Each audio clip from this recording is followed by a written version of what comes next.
Hey everybody, welcome to Let's Make Art again. My name's Aaron Scarbrough, and this is part 2 of the Avocado study project. So if you saw part 1, if you haven't, go back and watch part 1 so that this will all make sense. But part 1, we just spent doing the underpainting on this still life. So we just, at this point, we have a very rough version of what the painting's going to look like. And this is where, in my mind, it starts to get fun because we're going to start adding, we're going to make sure that the lines are crisp. I think that's a fun part. We're going to keep pushing this until it gets more and more contrast and pops more off the page. Everything that I like about the final piece is about to happen. So this is, no matter what I'm doing, this is like, there's like a certain part of the painting process where it starts to be really fun, and this is it for this particular piece. So nice. Yeah. Let's the next step that I really would like to do, and it's funny because like you go back to a painting and there's always just like one thing when you come back where you're like, it needs to be done first, or I'm excited to do it. I'm excited to make this pit more three-dimensional and add contrast to it and all that fun stuff. So I just put a little bit more ultramarine blue and Piroli red on my palette. I'm gonna mix those two together. I'm gonna use the big brush to mix it. We're gonna get a nice dark, kind of a violet maroon color there, and that's gonna be like the dark, shadowy part of the actual pit.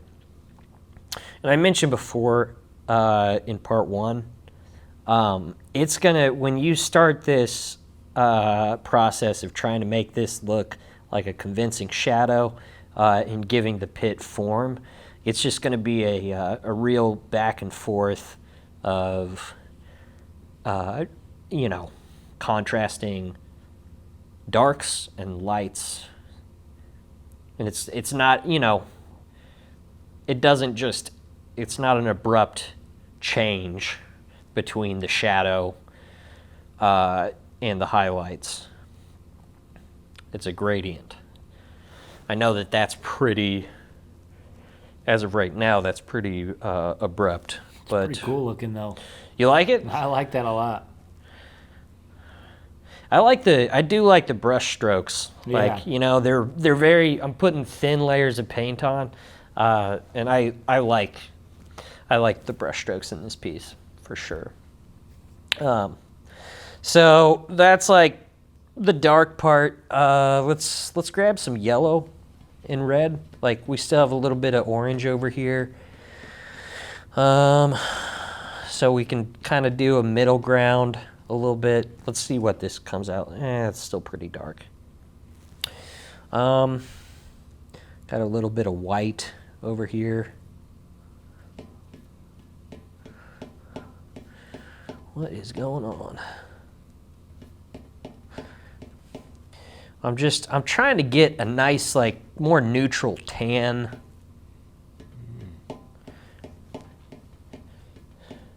And there's, you know, when you're making your own one, there's going to be a lot of trial and error back and forth.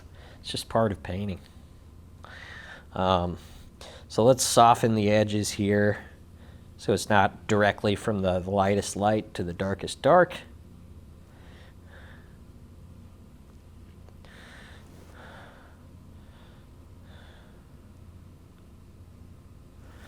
Okay, I'm gonna rinse a little bit, and then, actually, I might have enough yellow still over there. Let's get some white.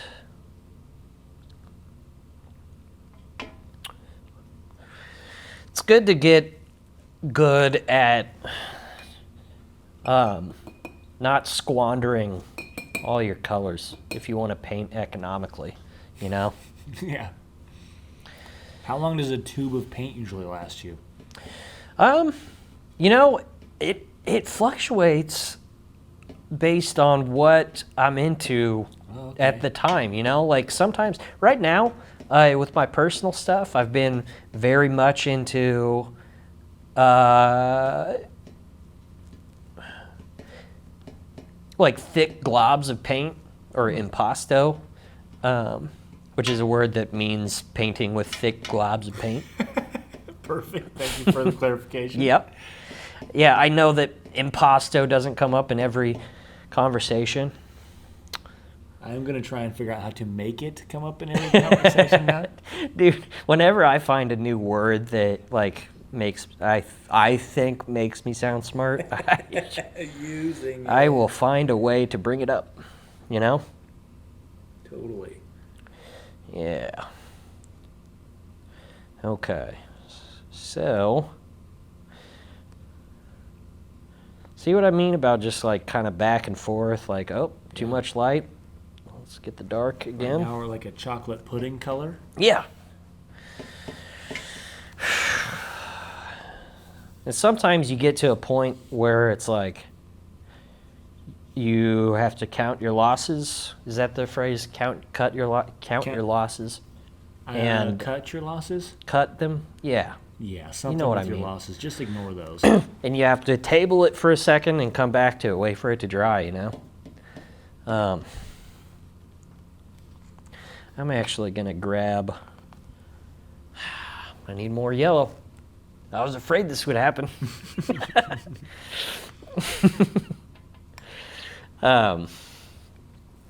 Yeah, during that process, I got a little bit too muddy, I think. I want to bring some more saturation into it. There we go.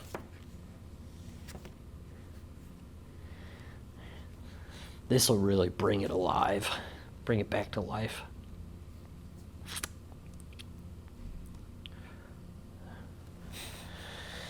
Okay.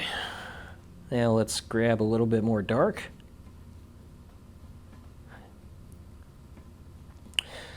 I realize that some people paint more methodically than I do. And if you're an organized person, more organized than me, it's okay to, if you want to be more conscious about what's going on in your palette, that's fine. What I like painting like this because I like surprises, and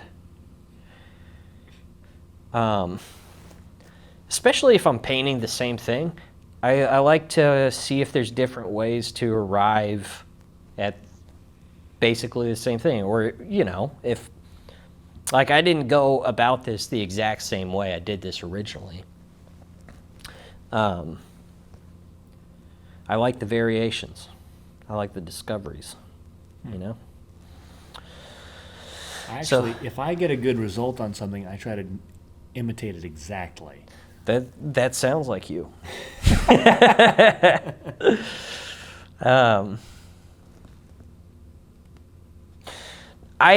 To a certain extent, I think we all do that, though. We're all chasing that that feeling sometimes, like the first time you had ice cream or whatever.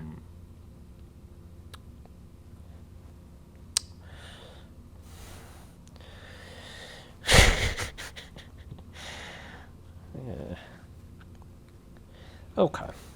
We'll come back to it. Like I said, there's going to be highlights on that. I think that at this point, the flesh, the meat, needs more attention. It's going to need more attention eventually anyway, so let's do it now. Let's stop procrastinating, y'all. Nice. Okay. So, I think our next move, we need to get, and these aren't ideal for making a real vibrant green necessarily. Like ultramarine blue The advantage to this is not that it'll make a real bright green when you mix it with yellow. I like this because you can get to a black or a dark tone easier. But for this, it's just going to be, we're going to try to find the right amount to get that right amount of green around the edges. You know, there's like that mushy part that kind of lines the edge. And we need to do that so it'll look more avocado-y. That's why you gotta conserve paint. Okay, so, and it's gonna be more yellow than blue, because this blue is powerful. It'll overpower the yellow quickly. So if you want a green that's lighter, you want more yellow. That'll do. Dang. That looks pretty avocado-y, right? Yeah, totally. All right, so we're gonna line the edges.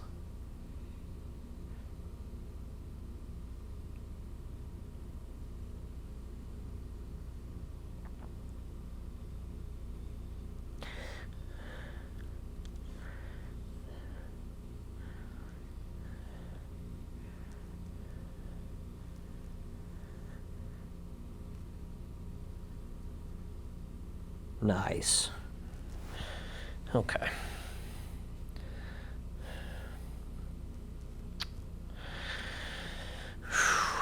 Let's do the other one.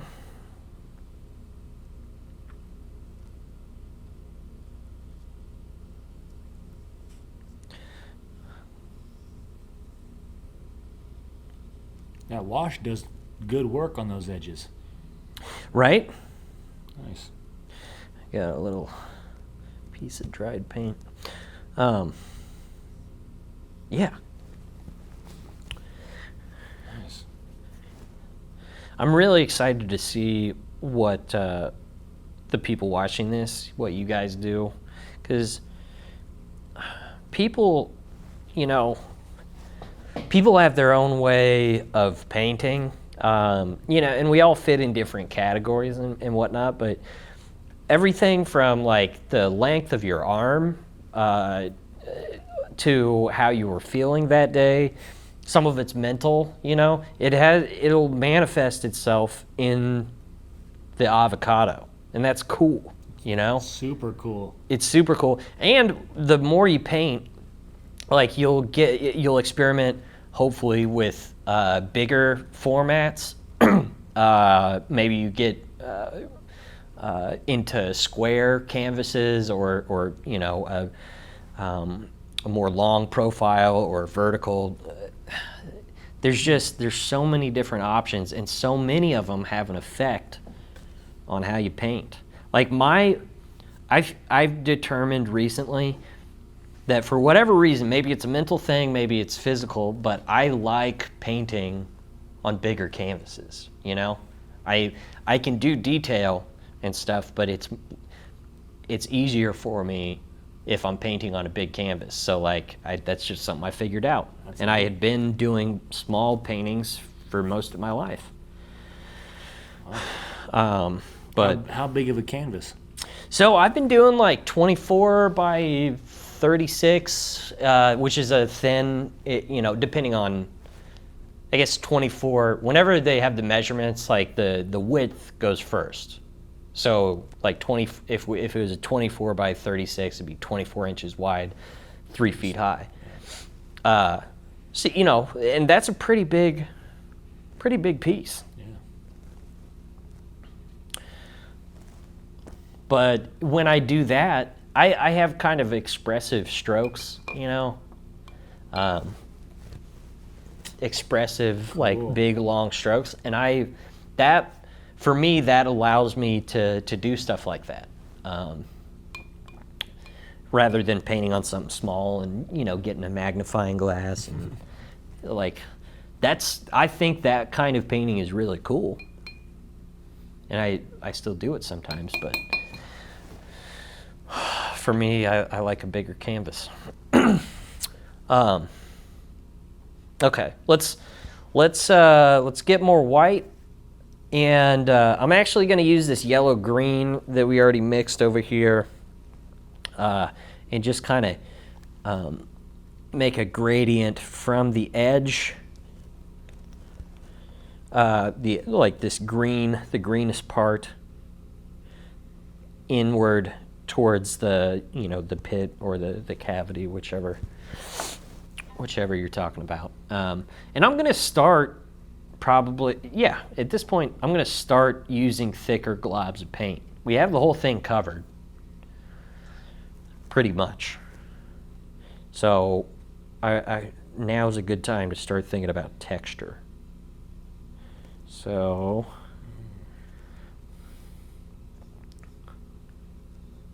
just a little bit thicker. And I'm going to be more careful with my edges.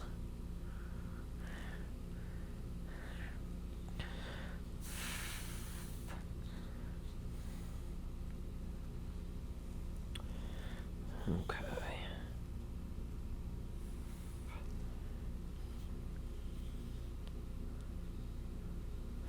Do you have any questions, Keenan? Not currently. I guess you're pretty good about speaking your mind. I like to ask questions. You do. I like to learn. That's one of my favorite. I love that about you. Thank you.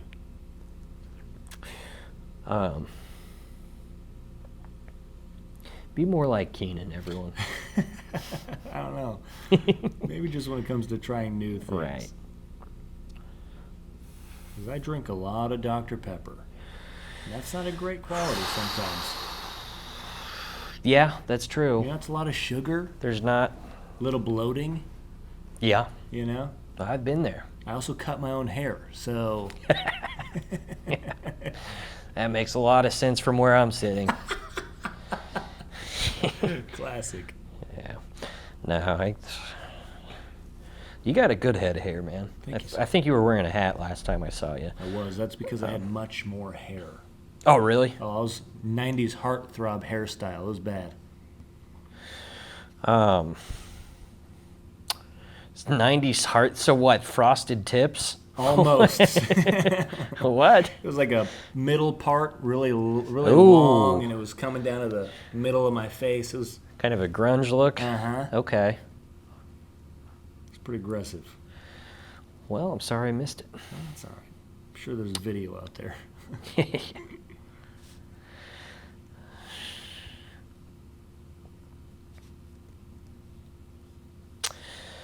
So, Actually, the question I had, because you mentioned that you're going to be doing the contrasting colors with the pit, right? You're going to go back and forth from light. Yeah. color. So I assume your last step for that pit is to add the highlight, right? Because you mentioned your last step. Yeah. Would be highlights. you know, and the more I look at this, like, yeah, so there's like the final highlights that are actually, the shiny part of the pit. And that's probably the last thing I'll do. There's a layer of more kind of a washed out tan, it's tan, but it's got a lot of white in it. Sorry, I was pointing at the wrong one. Probably. You're all right. So it needs a little more work. I just wanted to let it dry. Gotcha. Before we go back to it. But we made progress during the last pass, I think, and that's the important thing, you know. Cool. Okay. All right. So we're getting there on the meat of it, the flesh. The flesh. I don't know that I care for calling it the flesh. It makes me uncomfortable. The meat is much better. Yeah. It's not great, No. but it's I said much better. I didn't yeah. say-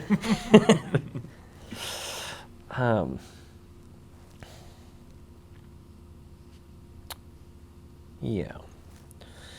Okay. What's our logical next step here? Are you asking me? I think I'm more of asking myself. Okay, but cool.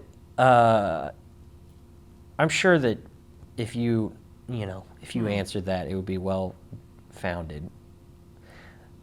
Because you're a logical type of guy, you know? It's a lot of pressure, Aaron.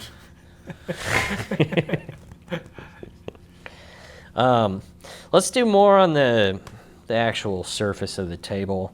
Let's get that out of the way. And that's something that's worth noting.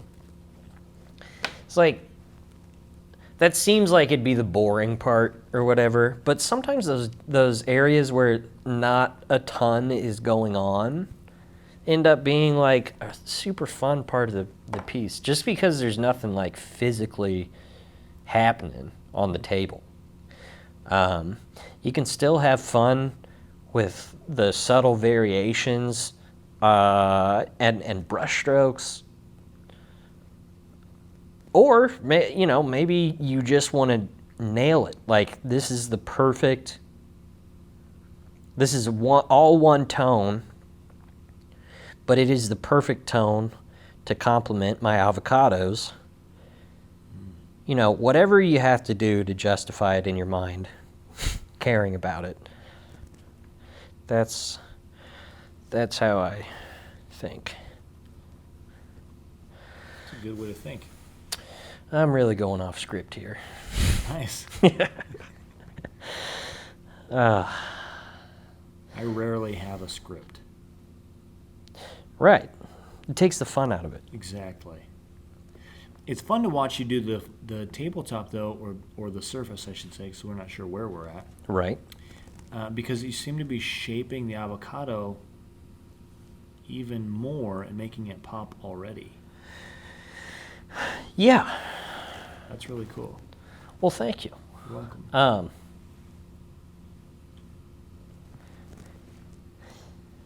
I think that with this type of piece,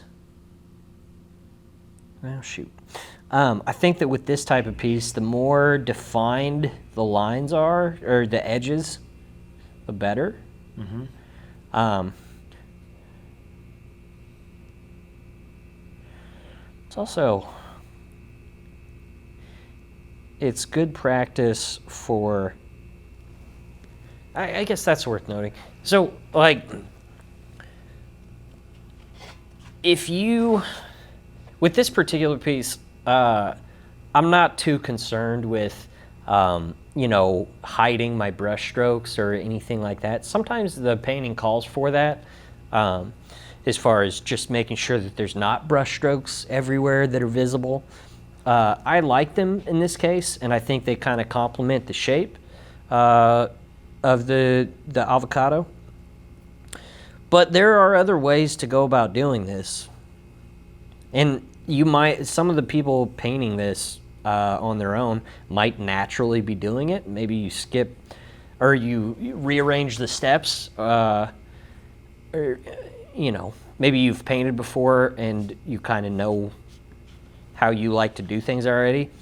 Some people would paint the background first before they do anything, And I might even do that sometimes, depending on what I'm painting. Sometimes I'll paint the sky. If I'm doing a landscape, I'll paint the sky first. And you'll be surprised at how much that changes the painting. Just adds to its textures, its depths, Well, it's because you can see, like, if you look closely, especially if you're a painter, or you look at a lot of paintings and you think about it a lot,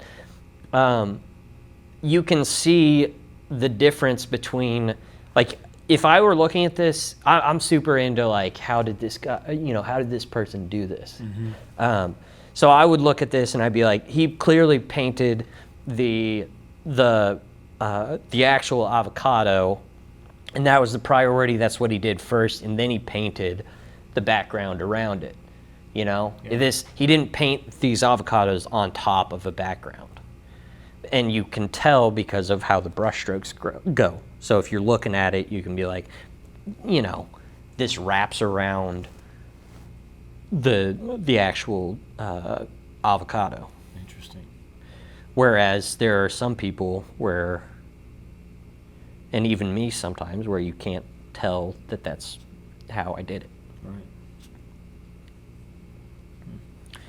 We're getting a nice thick layer over the background at this point. Okay.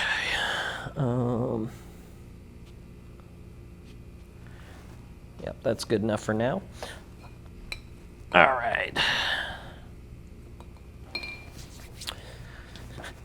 I think the reason why it starts to be fun at this point is because it's like you've put time into it, and you can just, every step you're like, there's just kind of a rush in knowing like you're almost done, you know? Like, this is starting to look more, you know, finished. We have a painting on our hands. I like that feeling. It's a good feeling to have. Yeah. This is high octane avocado painting. Yeah, it is. I love saying that. Clearly.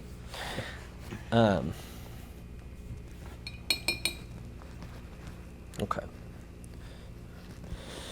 Let's go back over the shadow. And I'm going to get some real dark, just red and blue.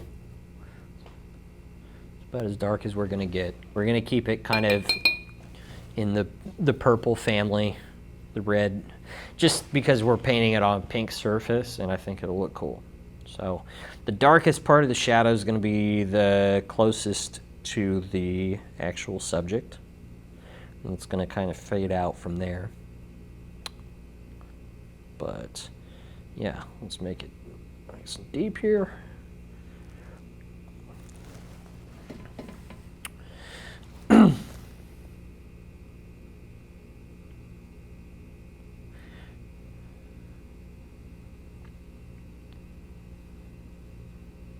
Okay. Oh man, we got a painting on our hands. I know it. Shadow's making that thing pop. Yes. Can't do it. I can't make the cool sound. Yeah. Nope, that didn't work either.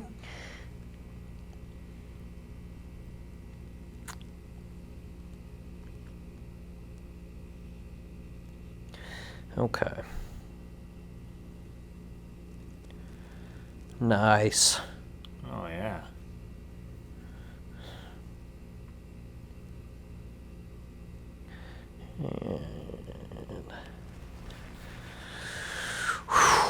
All right. Now let's darken up. Let's get a little bit more defined with this shadow on the inside of the cavity. The part that we refer to as the cavity. I'm sure it has a real name. I don't think it does. You don't think so? No. Unless we give it a name, which it shall now be known as from hitherto on. The I don't know if cavity. that's the right phrase. Hitherto? The cavity.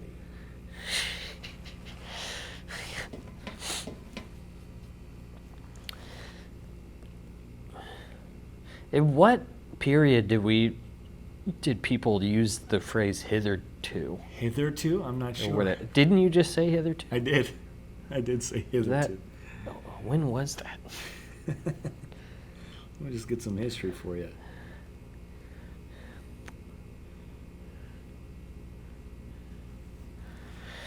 Okay. So, and same thing. Well, did you find it? Well, I used it wrong. Okay. Hitherto is, well, I guess, I don't know. Similar words are previously, formerly, and earlier. Okay. But the definition is until now or until the point in time under discussion. Okay. So I'm not sure.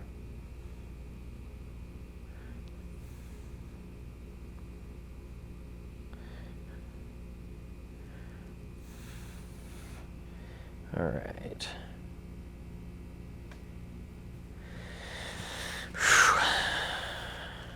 So we need to, I'm adding these shadows, you know, and I think they just need to be softened a little bit. My heart's in the right place, but I got a little bit too gung-ho. Got excited. About the, yeah, I can't help it. No. These are avocados. You know?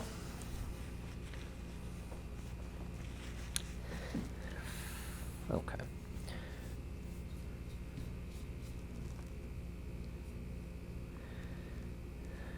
So let's soften it up a bit. Reel it back in. So when you say soften it up, you mean to undefine the shadow so that it looks more curved? Yeah. So I'm just adding some white, and you know, I still had a little bit of white and tan, green, yellow, you know. So I'm kind of neutralizing that shadow. Because it's not, you know, when I was looking at the actual fruit, berry. The berry, yeah. It wasn't, it's not like there was just a giant dark line there. It needed to be softened up. Okay, so that's acceptable for the moment. We need more darks back over at the pit. And you know what? I think that I'm going to go ahead and, what have we been calling it? We're going to treat ourselves to the little brush. Mm-hmm. Because we've worked hard and we deserve it. To add the darks, I'm going to do a thin line around the very edge. I got a lot of water in that.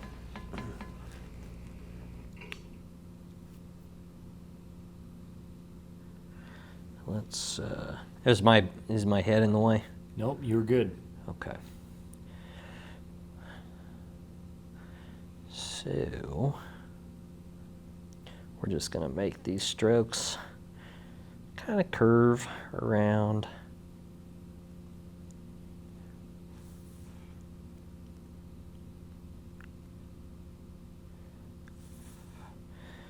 Yeah.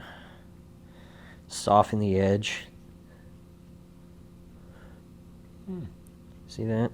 That's nice. You know, it's not bad. Okay. I decided we should call it the seed and the pit. The seed and the... Oh, that makes sense. Does because that make sense? That does. So did you do research for that, or did you just... Nope, I just realized that Okay. a pit is a hole. Right. You know what I mean? Well, yeah, but like an olive pit. I know. That's... I know, but now I'm disagreeing with everyone in the past. Yeah. I don't... Yeah. Listen, you can keep calling it a pit. I don't think I ever will again. That's a good point. Why... English. Like... English. It's just ridiculous. What is a pit? You know Is what? it... I'll Google it for you. Okay.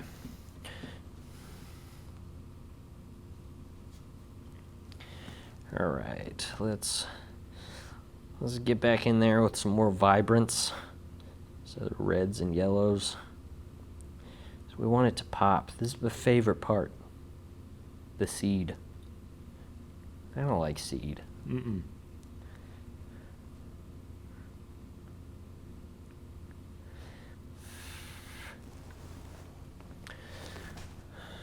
Oh, we're getting closer. You betcha.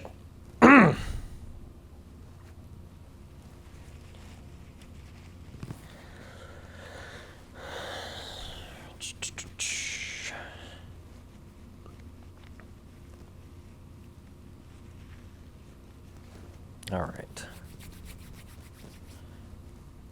I think we need another pass around the actual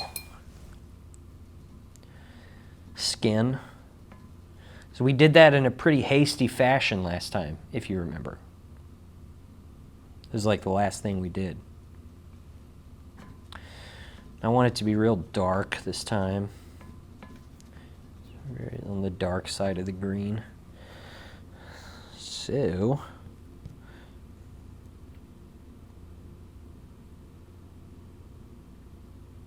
And it's okay to have some variety in the line quality, and because it's a berry, you know? It's gonna have some irregularities. I've never been to or seen an avocado be grown. Yeah, where do they come from? Oh, there's so many questions.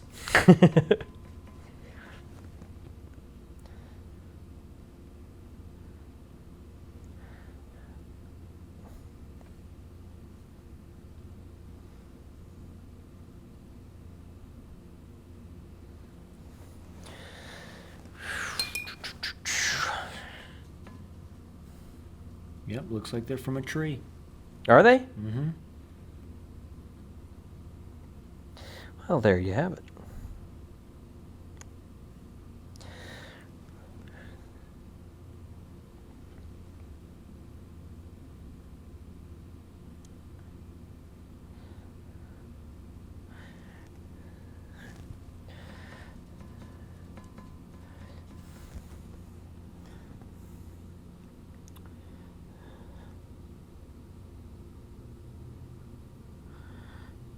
Okay.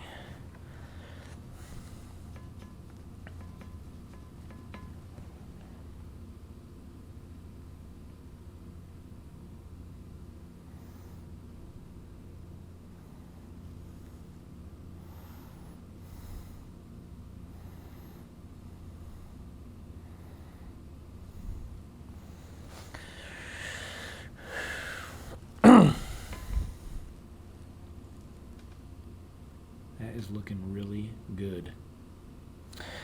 Keenan, I would like to just take you home. You're just a compliment machine. And, you know, if this might end up being better than the original. I'll say it.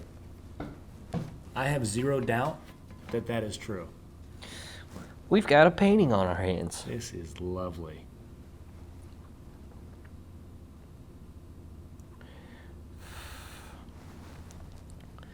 Isn't it like, I mean, it's already looking like, when you compare it to the, like, what we're going off of, Yeah. it's higher contrast, that's for sure. I think I mixed a more vibrant green for the edge. Yeah. Oh, man. All right. Now we're really getting excited. Yeah. I might...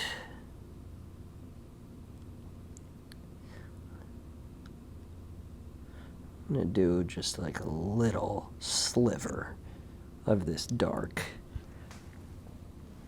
Yeah, I like that. I think it belongs. I like that. It's gonna be super crisp.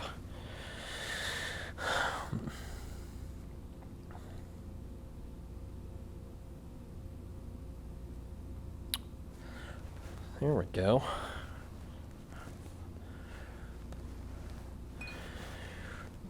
Okay, let's...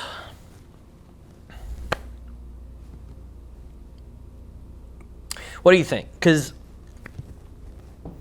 on the original, I had like globs. It was a little bit more globby around the flesh, the meat.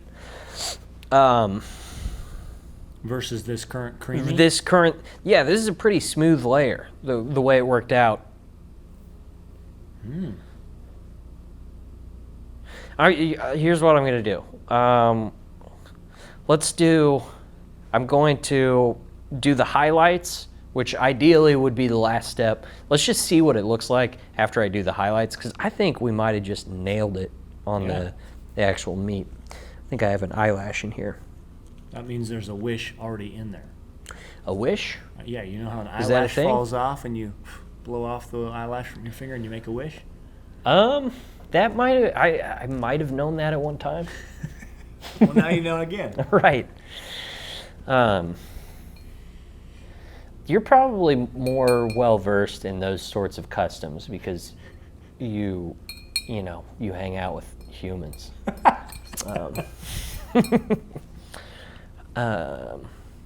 I don't get out much. I'm not weird, but sometimes people bring stuff up and I'm like, what? I've never heard that in my life. You guys celebrate birthdays or whatever, like Birthdays? birthdays. What are you talking about? You get a cake? Yeah. No. Let's see what the highlights do for us. You know what I might do What's that? is I might not go, so we could just go straight up white out the tube. That probably sounded confusing. Straight up white paint, just straight out of the tube. Or we could kind of ease our way into it. Let's try easing our way into it. I think I just went straight up white. What's your reasoning behind that? More variety, rather than it appearing to just be a glob of paint, kind of build up to it. Cool. So let's mix kind of this creamy tone, and we'll just kind of add some spots. Yeah, that's an interesting. Well, I'm watching you choose, but how do you determine where you're going to put the highlight? So, this obviously, like I don't know if I mentioned it in this video, but I photographed this morning.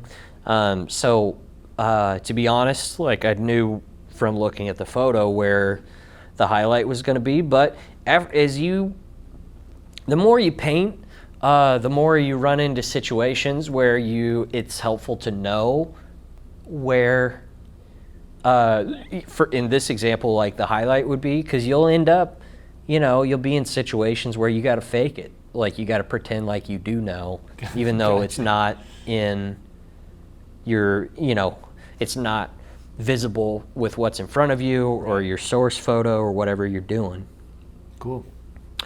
So there are people who I have friends who paint entirely from memory, Dang.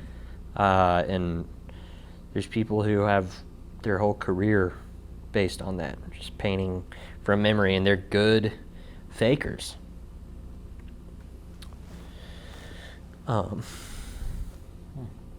That's another thing.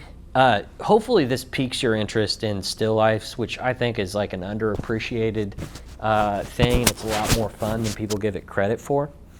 But ideally, after you get the hang of this, you will start setting up your own still lifes, and you won't even have to take a photo.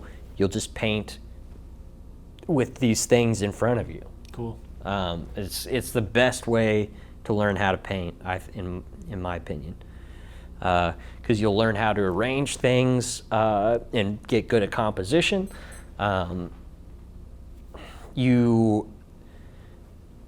It's good for your brain to translate rather than looking at a flat image. It's good for your brain to actually look at something from a vantage point and just think, like translate that from what's in front of you to the page. It's the best exercise you possibly could do. And when you think about the history of painting, photography has only been around for less than 200 years. Yep. Whereas painting has been around for, forever. more than 200. Yeah. And more than 200. 205-ish. So painting from photos is like a new thing, relatively speaking.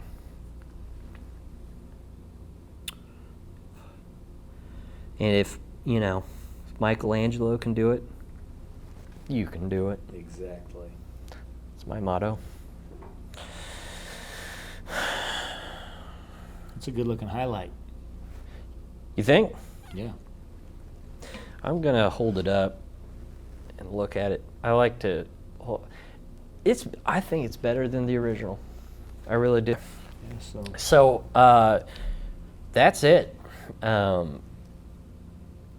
I hope that I presented this in a way that made sense. I'm very excited to see what you did with this project and what you do moving forward, because you know, this should be the beginning of still lifes for you, and still lifes are something that I see as always accessible. Even if you don't have fruit, you got stuff lying around your house, lying around your house, and you can always paint what's in front of you.